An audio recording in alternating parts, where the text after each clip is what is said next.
Banyak yang bingung. Akhirnya semuanya jelas. Tak mau tutup-tutupi lagi. Alex Pastor akhirnya ungkap alasan sebenarnya jadi asisten Patrick Kluivert di Timnas Indonesia. Simak info pentingnya. Nah ini dia. Ini dia baru top.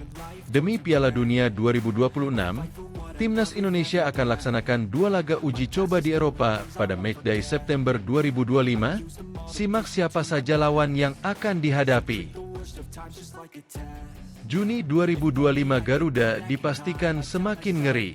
Inilah 4 pemain berkualitas keturunan yang punya peluang besar bela Timnas Indonesia. Nomor 2 pernah jadi bintang di Liga Inggris.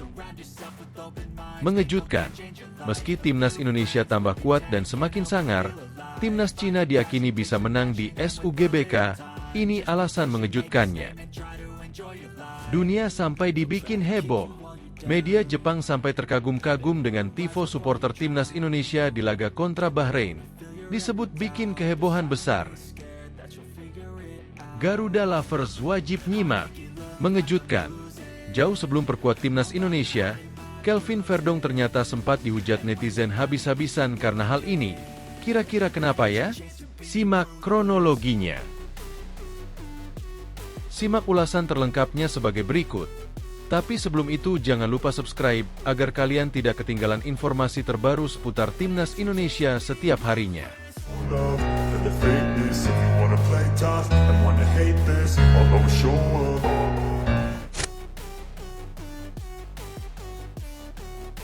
Banyak yang bingung. Akhirnya semuanya jelas.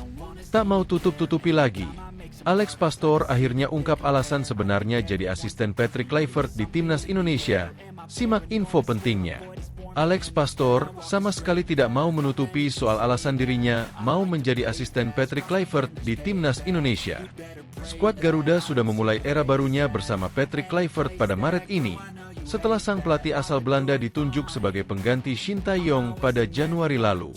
Kluivert melakoni debutnya dengan mimpi buruk lantaran Timnas Indonesia menderita kekalahan telak dengan skor 1-5 dari Australia pada kualifikasi Piala Dunia 2026. Dalam ajang yang sama saat menghadapi Bahrain, skuad Garuda justru berhasil meraih kemenangan tipis dengan skor 1-0. Ula Romeni mencetak gol pada kedua laga tersebut, yang mana nilainya sangat berbeda jauh untuk masing-masing pertandingan.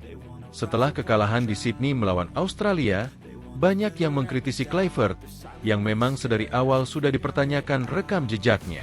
Kluivert tidak memiliki rekam jejak melatih yang bagus, dan bahkan gagal dalam menangani timnas Curaçao sebelumnya. Di sisi lain, Alex Pastor justru dinilai sebagai sosok yang lebih pantas untuk menangani pos pelatih kepala di Timnas Indonesia. Dalam pertandingan melawan Bahrain, Kluivert pun sering berdiskusi dengan Pastor di pinggir lapangan, yang semakin mempertegas bahwa Pastor adalah otak permainan Timnas Indonesia.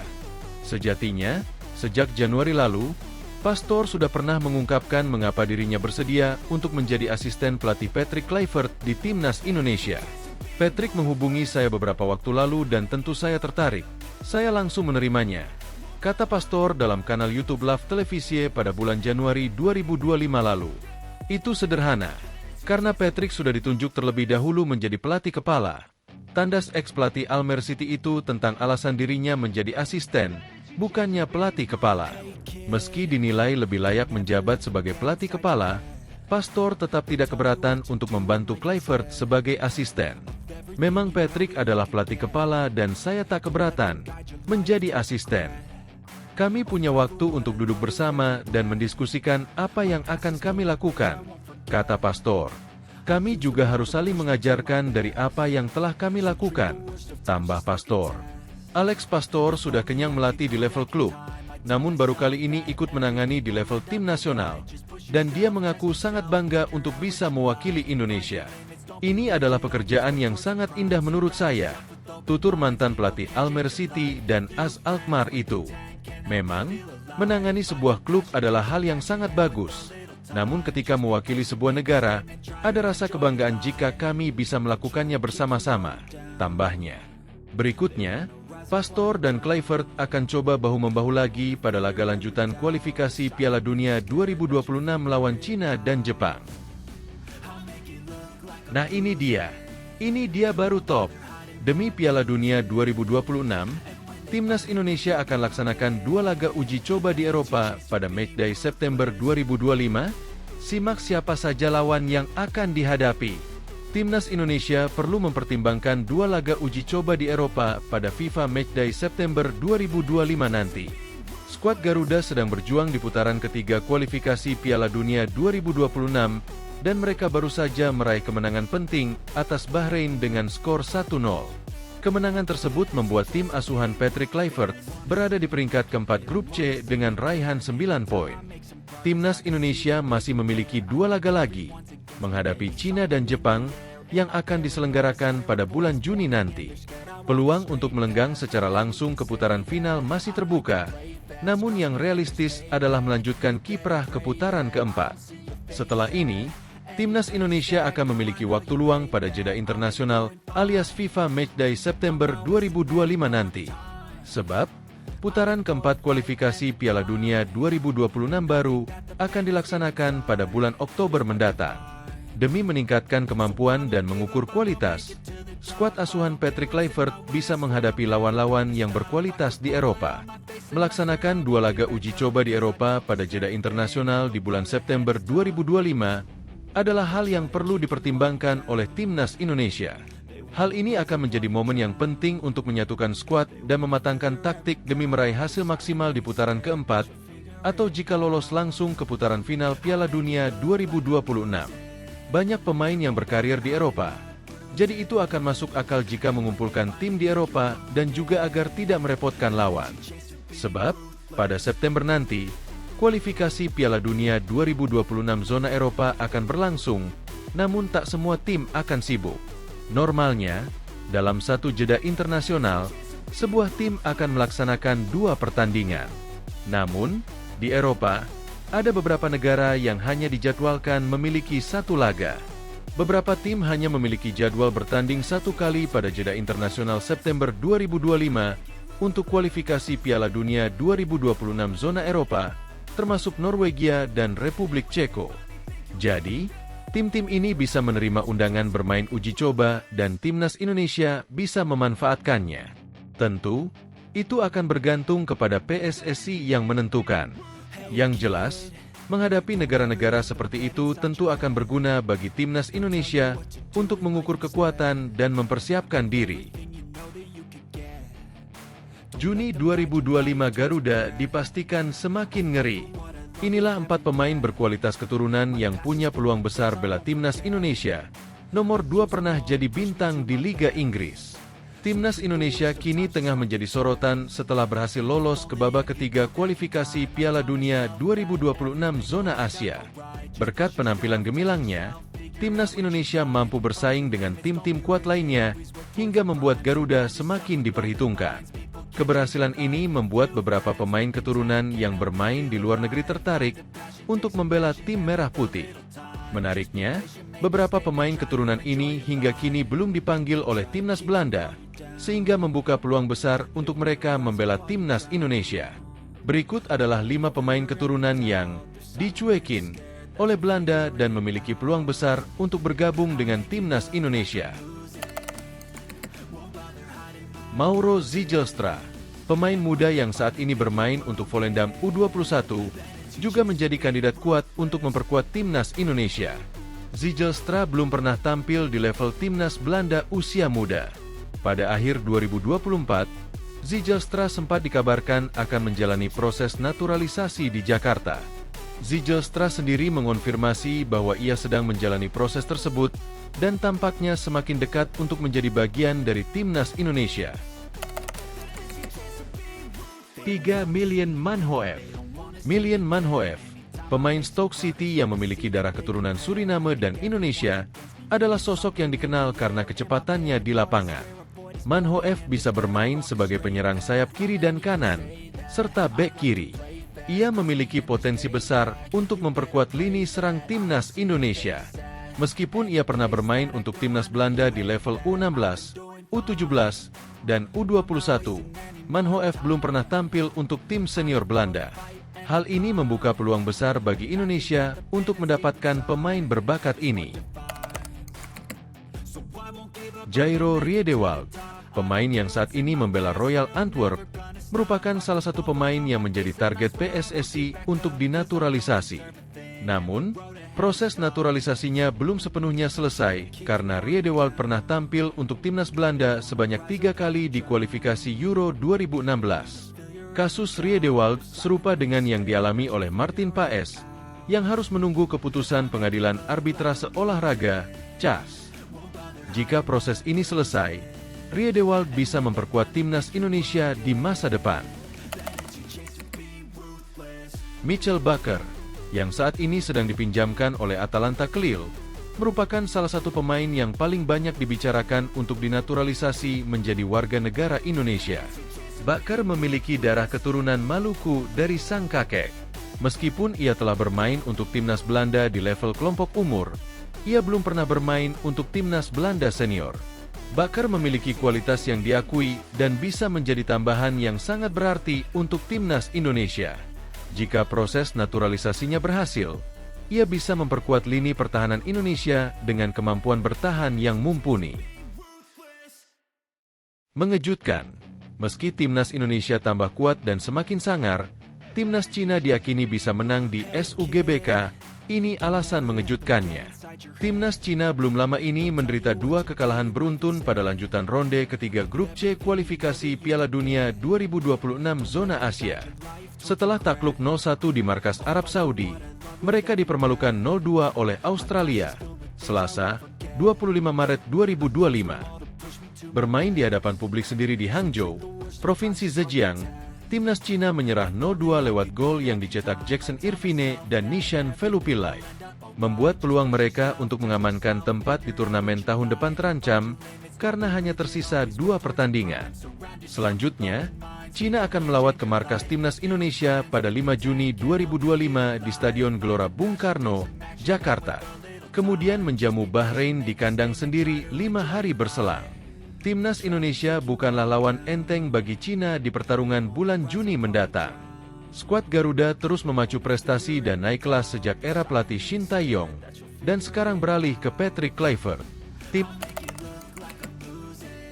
Jika Cina kalah 0-2 dari Australia pada pertandingan terakhir, lain ceritanya bagi timnas Indonesia di waktu yang berbarengan. Tim Merah Putih menggasak Bahrian 1-0 lewat gol tunggal Ula Romeni di Stadion Gelora Bung Karno.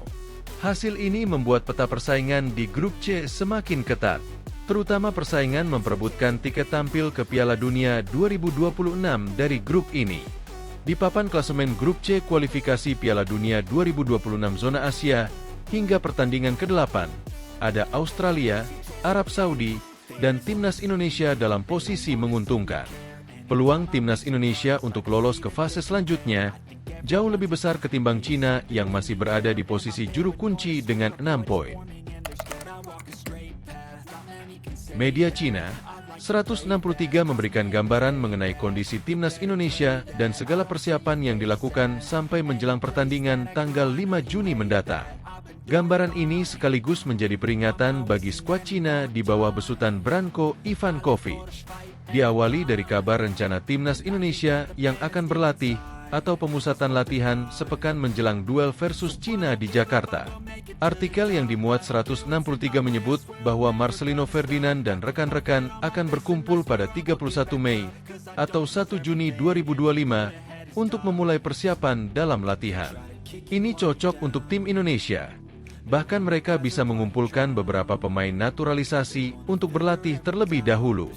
Selain itu, PSSI juga berencana untuk mengatur pertandingan pemanasan sebelum pertandingan pada 5 Juni untuk membantu tim lebih beradaptasi dengan ritme permainan. Tulis 163, Sabtu, 29 Maret 2025. Masih dalam artikel tersebut, PSSI tengah berupaya mengundang timnas Tahiti ke Indonesia untuk menjalani laga pemanasan sekitar tanggal 1 Juni mendatang. Cara ini bukan yang pertama kali. Pada ronde kedua kualifikasi Piala Dunia 2026, Juni tahun lalu, timnas Indonesia menggelar pemusatan latihan terlebih dahulu dan mengundang timnas Tanzania untuk melakoni laga pemanasan guna mempersiapkan diri menghadapi laga resmi. Meski Indonesia tampak sudah cukup siap, kekuatan timnas Cina tak boleh dianggap remeh. Cina kalah dari Australia dan Arab Saudi pada laga sebelumnya. Tapi kekalahan tersebut lebih banyak disebabkan oleh faktor elementer. Tim nasional sepak bola Cina tetap dianggap sebagai kekuatan besar dari Asia. Generasi muda sepak bola putra Cina secara umum memiliki potensi besar untuk berkembang. Dan seiring dengan semakin menyatunya pemain-pemain naturalisasi seperti Serginho, timnas Cina pun memiliki harapan besar untuk mengalahkan Indonesia. Lanjut di artikel 163. Pemain-pemain muda timnas Cina berkembang pesat dalam beberapa tahun terakhir. Mereka mengalami peningkatan signifikan dalam hal teknik, kebugaran fisik, dan kualitas psikologis. Dengan adanya pemain-pemain naturalisasi, kekuatan timnas Cina secara keseluruhan pun semakin meningkat. Pada pertandingan berikutnya, tim Cina perlu bermain sesuai kekuatannya, mengatasi kekurangan ketika bermain tandang, dan berupaya meraih kemenangan di kandang tim Indonesia. Lanjut dalam tulisan tersebut. Persiapan yang dibutuhkan. Untuk mempersiapkan diri menghadapi pertandingan melawan Indonesia, timnas Cina juga perlu melakukan persiapan yang matang. Selain latihan teknik dan taktik, penyesuaian psikologis juga tak kalah penting. Dalam laga tandang, menghadapi keunggulan tim Indonesia sebagai tuan rumah, Zhang Yuning dan kawan-kawan perlu tetap tenang dan bermain sebaik-baiknya. Selain itu, staf pelatih Cina juga perlu menganalisis performa terkini tim Indonesia, mengidentifikasi kelemahan lawan, dan merumuskan taktik penanggulangan yang efektif. Di pentas sepak bola Asia, setiap pertandingan sangat penting. Jika tim Tiongkok ingin tampil menonjol di grup C, mereka harus tampil habis-habisan di setiap pertandingan. Laga melawan Indonesia bukan hanya ajang perebutan poin, tetapi juga ajang uji kekuatan dan moral timnas Cina. Jelas pemberitaan dari 163. Dunia sampai dibikin heboh. Media Jepang sampai terkagum-kagum dengan tifo supporter timnas Indonesia di laga kontra Bahrain. Disebut bikin kehebohan besar. Media Jepang sampai terkagum-kagum dengan tifo bergambar burung Garuda di pertandingan timnas Indonesia melawan Bahrain. Pertandingan ronde ketiga kualifikasi Piala Dunia 2026 zona Asia antara timnas Indonesia melawan Bahrain menyisakan banyak cerita. Dalam laga yang berlangsung di Stadion Utama Gelora Bung Karno, SUGBK, Selasa, 20 Mei 2025, itu, timnas Indonesia menang 1-0. Gol kemenangan skuad Garuda dicetak Ula Romeni pada menit ke-24 setelah memanfaatkan umpan berkelas Marcelino Ferdinand. Di tengah perbincangan soal taktik dan strategi, sebuah media Jepang, Football Zone justru menyoroti soal tifo burung Garuda. Koreografi raksasa yang diciptakan para pendukung timnas Indonesia pada babak final kualifikasi Asia untuk Piala Dunia Amerika Utara Tengah, RWC, 2026 menimbulkan kehebohan besar, tulis Football Zone. Hal ini mengingatkan kepada tifo yang ditampilkan supporter timnas Indonesia saat menjamu Jepang pada November 2024 lalu. Saat itu, supporter timnas Indonesia membuat tifo raksasa yang bertema dua karakter komik ikonik, yaitu Gundala dan Godzilla. Koreografi raksasa ini mendapat respons luar biasa di media sosial, dengan komentar seperti, "Selalu luar biasa, keren sekali, apakah ini Garuda? Sangat mengesankan," dan "Keren," tulis Football Zone. Sementara itu, timnas Indonesia akan bertemu Jepang dalam matchday terakhir ronde ketiga kualifikasi Piala Dunia 2026 zona Asia. Pertandingan antara timnas Indonesia melawan Jepang akan berlangsung di Stadion Suita Municipal, Osaka pada 10 Juni 2025. Saat ini, Jepang sudah dipastikan lolos langsung ke putaran final Piala Dunia 2026 Amerika Serikat, Kanada, dan Meksiko. Tim besutan Hajime Moriyasu itu berada di puncak klasemen grup C dengan 20 poin dari 8 pertandingan. Timnas Indonesia pun masih memiliki peluang untuk lolos ke Piala Dunia 2026 secara langsung atau putaran keempat. Marcelino Ferdinand dan kawan-kawan berada di peringkat keempat dengan 9 poin dari 8 pertandingan. Sebagai informasi, peringkat 1 dan 2 akan lolos langsung ke putaran final Piala Dunia 2026. Peringkat ketiga dan keempat akan melaju ke ronde keempat untuk memperebutkan tiket lolos ke turnamen paling bergengsi tersebut. Garuda Lovers wajib nyimak. Mengejutkan. Jauh sebelum perkuat timnas Indonesia, Kelvin Verdong ternyata sempat dihujat netizen habis-habisan karena hal ini. Kira-kira kenapa ya? Simak kronologinya. Kelvin Verdong ternyata sempat dihujat habis-habisan netizen Indonesia. Momen itu terjadi sebelum sang pemain resmi menjalani proses naturalisasi dan bergabung ke skuad Garuda. Untuk diketahui, Verdong merupakan pemain klub Eredivisie Liga Belanda, NEC Nijmegen yang memiliki darah keturunan Indonesia.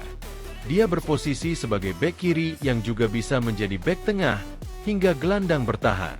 Kelvin Verdong mulai menjadi perhatian pecinta sepak bola di Indonesia sejak Maret 2024 lalu.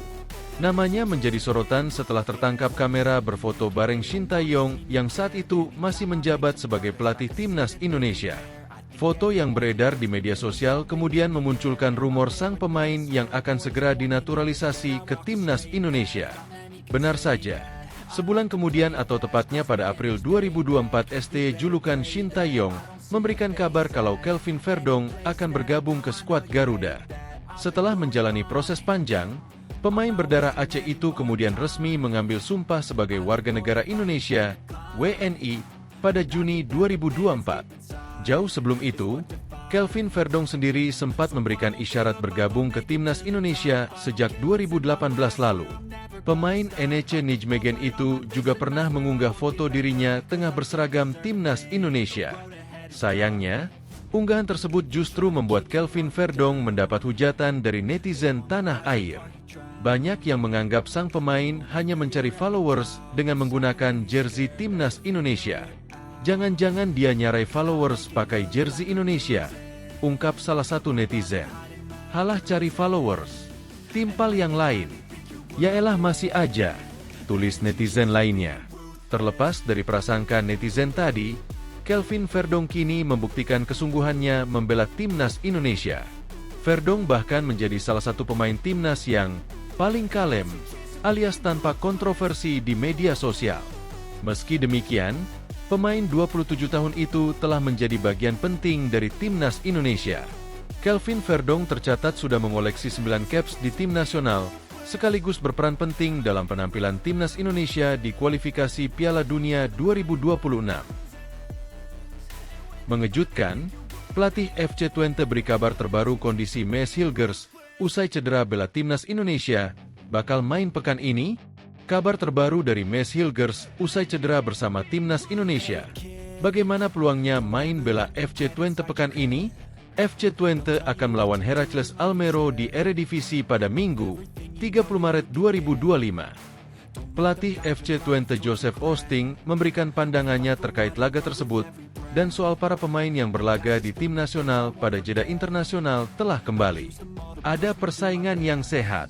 Kami bekerja sama dengan akademi muda kami, tetapi jelas bahwa kami ingin memperbaiki sesuatu, kata Joseph Osting dilansir dari laman resmi klub FC Twente. 2 pertandingan terakhir tidak bagus, dengan pertandingan terakhir sangat menyakitkan. Kemudian butuh 14 hari sebelum Anda bermain lagi. Kami harus menunjukkan bahwa kami ingin bersaing untuk sepak bola Eropa dan menunjukkan siapa kami. Saya sangat yakin akan hal itu, ujarnya. Lebih lanjut, Joseph Osting memberikan penjelasan soal kondisi Mees Hilgers. Hilgers kembali ke Twente lebih awal dalam jeda internasional. Pemain yang berposisi sebagai bek itu sempat membela timnas Indonesia melawan Australia di Sydney pada 20 Maret 2025. Ia mengalami cedera usai laga tersebut. Hilgers bermain sebagai starter saat timnas Indonesia kalah 1-5 dari Australia. Pemain 23 tahun itu hanya bermain hingga menit ke-60. Hilgers digantikan oleh Sandy Walsh.